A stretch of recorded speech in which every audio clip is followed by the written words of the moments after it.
My name is Emily Carter. I'm 31 years old. And for almost 8 months, my bedroom wasn't inside my parents' house, it was their freezing garage. Every night I'd drag an old camping mattress onto the concrete floor, wrap myself in 3 blankets, and hope the mice stayed away until morning.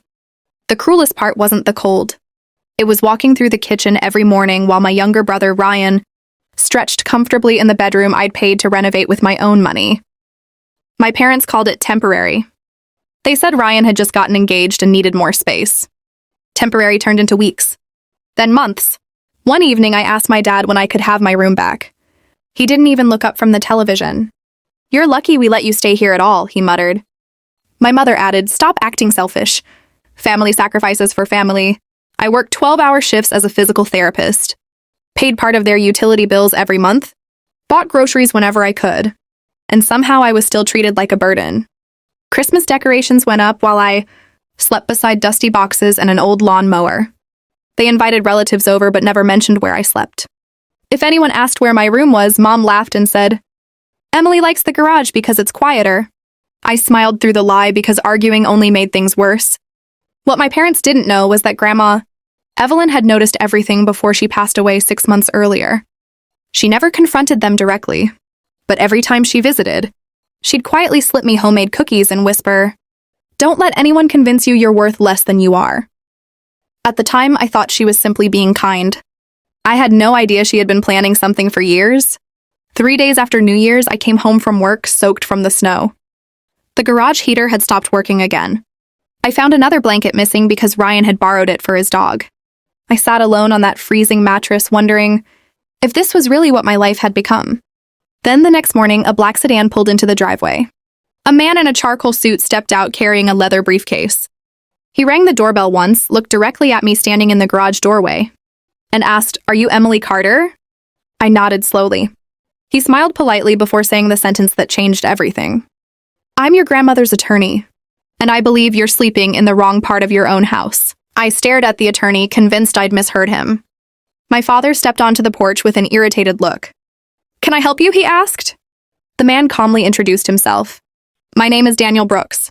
I represented Evelyn Carter for the last 15 years. I'm here to deliver the final instructions of her estate." My mother's face immediately brightened. She actually smiled, assuming Grandma had left them money. "Please come inside," she said. Daniel glanced toward me instead. Emily should be present. This concerns her directly. We all gathered around the dining table. Daniel opened his briefcase and removed a thick folder tied with a blue ribbon. "6 years ago," he began, "Mrs. Evelyn Carter transferred ownership of this property into a family trust." My father interrupted with a laugh. "That's impossible. This house has always been mine." Daniel didn't even react. He simply slid the official documents across the table. "Legally, it has not. Your mother remained the sole owner until her passing. According to her trust, ownership transfers immediately to Emily Carter, provided she continued showing kindness toward her family despite being mistreated." The room went completely silent.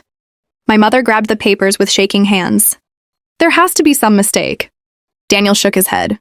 "There isn't. Mrs. Carter also left a handwritten letter explaining exactly why she made this decision."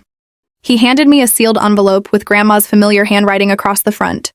"For Emily, only when you're ready." My hands trembled as I opened it. Inside, Grandma wrote that she had watched my parents favor Ryan for years while expecting me to sacrifice everything. She had seen me pay bills, fix the house, care for her appointments, and still be treated like an afterthought. She wrote, "A home should protect the kindest heart in the family, not punish it. If you're reading this, they finally crossed the line I feared most." Tears blurred the page. Then Daniel pulled out one final document. Mrs. Carter also left detailed photographs and inspection reports completed 3 months before her death. He laid them on the table. They showed every improvement I'd personally paid for: the new roof, the renovated bathroom, the heating system, and the remodeled bedroom that Ryan now occupied. Every receipt had my name on it. Grandma had quietly documented everything. My father's confidence disappeared. My mother looked from the photos to me without saying a word.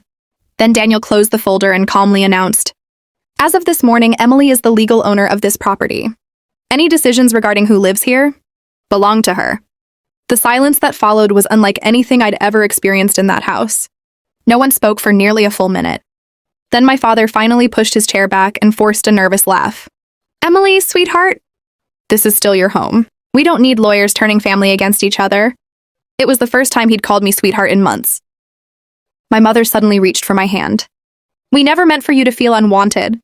The garage was only temporary. I looked at her quietly. 8 months isn't temporary. She couldn't answer. Ryan finally walked downstairs, confused by the silence. When Daniel explained that I now legally owned the house, Ryan's face turned pale. Wait, does that mean this is Emily's house? Daniel nodded. As of today, yes. Ryan looked at my parents. You told me Grandma promised this place to me. My father avoided eye contact. We assumed she would. Ryan slowly realized he'd been lied to just as much as I had. Daniel then handed me one final envelope. Your grandmother asked me not to give you this unless the transfer was complete. Inside was another handwritten note. Emily, if this day ever comes, remember something important. This house is yours, but your peace matters more than any building. Don't make decisions out of anger. Make them out of self-respect. I folded the letter carefully and smiled through tears. For the first time in years, I felt like someone had truly seen everything I'd endured. My father suddenly changed his tone. So, what happens now?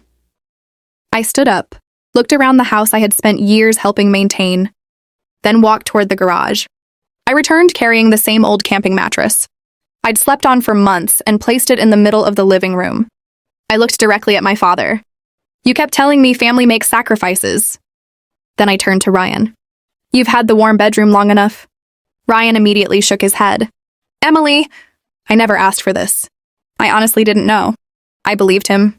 So I pointed toward the guest room. You can stay there until you find your own place. Then I faced my parents. But the two people who decided their daughter belonged in a garage need to find somewhere else to live. My mother's eyes filled with tears. You can't be serious. I calmly picked up the house keys, slid them into my pocket, and replied, I learned from both of you that the owner gets to decide who lives in the house. For the first time in my life, neither of them had an answer. My parents stared at me as if they were looking at a complete stranger. My father tried one last time.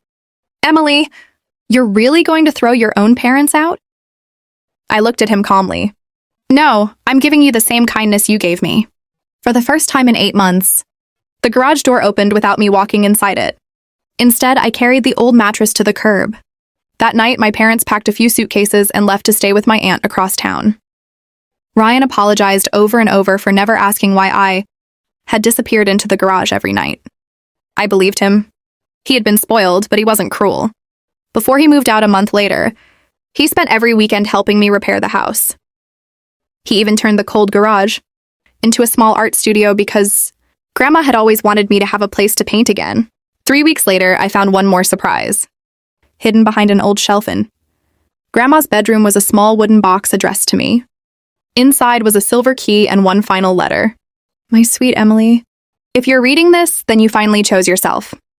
That's all I ever wanted. A house is just wood and bricks. A home is where you're treated with love. Never confuse the two. I cried harder than I had the day she died. That spring, I planted white lilies across the front yard because they were Grandma Evelyn's favorite flowers. Every morning, I'd drink my coffee on the porch she loved, knowing no one could ever make me feel unwanted there again. 6 months later, my parents asked if we could meet for dinner. They apologized, not because they lost the house, but because for the first time, they admitted they had spent years expecting one child to sacrifice everything while giving the other everything. Forgiveness didn't happen overnight. Trust took even longer. But I learned something my grandmother had known all along. The people who truly love you will never ask you to sleep in the garage while they give your place to someone else. And sometimes, the greatest revenge isn't making people suffer. It's building a peaceful life in the very place they tried to convince you that you never belonged.